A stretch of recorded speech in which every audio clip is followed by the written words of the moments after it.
With case numbers dropping, the number of things we can do in groups is rising. Playgrounds, parks, and pools will all be opening up over the next few weeks.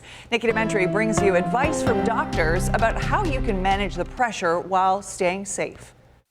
We all want to see the economy reopening. We want to try to get back to normal. And I think we can do that if we do it in a safe way. Dr. Stephen Turkovich with Oishei Children's Hospital stresses to parents continuing good health practices is essential to keeping COVID-19 on the decline. This says summer staples like playgrounds, pools, and playing sports begin again. We can achieve a close to the previous normal that we had if we do a couple things.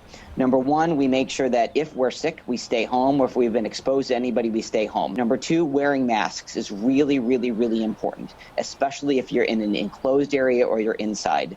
Number three, social distance. And number four, wash your hands frequently. The chief medical officer reminds parents children under the age of 2 should not wear a mask. I've spoken with some parents saying it's really hard to get my kid to wear a mask.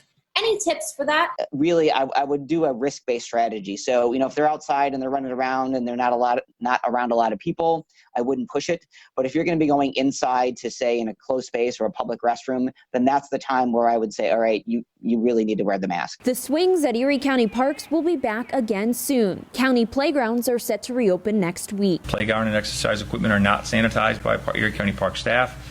We highly recommend use of hand sanitizer when using equipment before, during, and after, and of course use at your own risk.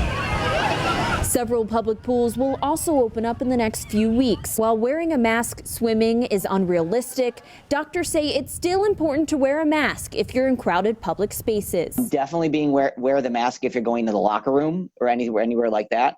6 low-risk youth sports can also return July 6th. The CDC has guidelines on how to play safely. Keeping them distance when they're on the sidelines, potentially wearing a mask when you're in the dugout and you're next to each other is going to be a good idea. But when you're out on the field, you're socially distanced enough and you're outside that the risk should be pretty low. Nikki Dementri, 7 Eyewitness News.